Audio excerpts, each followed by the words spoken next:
میرے نبی پاک صلی اللہ علیہ وسلم کتنے خوبصورت تھے، نہ آپ نے اپنے نبی کو دیکھا ہے نہ میں نے اپنے نبی کو دیکھا ہے، تو آخر مجھے پتہ یہ کیسے لگے گا کہ میرے نبی کتنے خوبصورت تھے؟ اس کا اندازہ آپ دو باتوں سے لگا لیں۔ پہلی بات یہ ہے کہ جب اللہ تعالیٰ نے حسن کو پیدا کیا نا، آدھا حسن دیا یوسف علیہ السلام کو اور آدھا حسن دیا پوری دنیا کو، لیکن اس میں میرا محبوب صلی اللہ علیہ وسلم شامل نہیں تھا، اور یہ بات حضرت یوسف علیہ السلام کی زمانے کی بات ہے۔ میرے حضور کی جمال کا کیا مقابلہ ہو سکتا ہے؟ بی بی عائشہ رضی اللہ تعالی عنہ فرماتی ہے کہ لو رأینا جمال محمد، مصر کی عورتوں نے یوسف علیہ السلام کے حسن کو دیکھا تو اپنی ہاتھوں پہ چوریاں چلا دی۔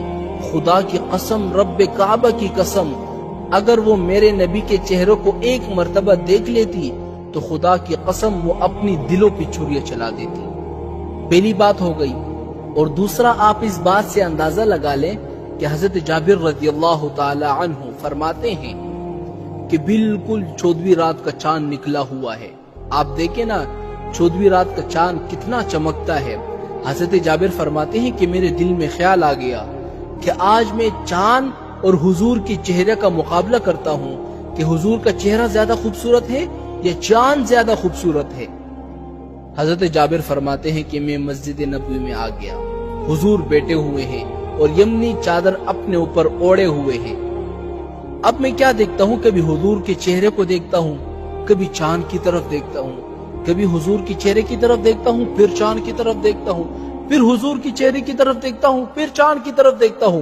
میں نے کئی مرتبہ اسی طرح کیا اور اس کے بعد میں نے فیصلہ کر دیا، واللہ وجہ مثل محمد، خدا کی قسم چاند سے بھی زیادہ محمد مصطفیٰ کا چہرہ خوبصورت ہے۔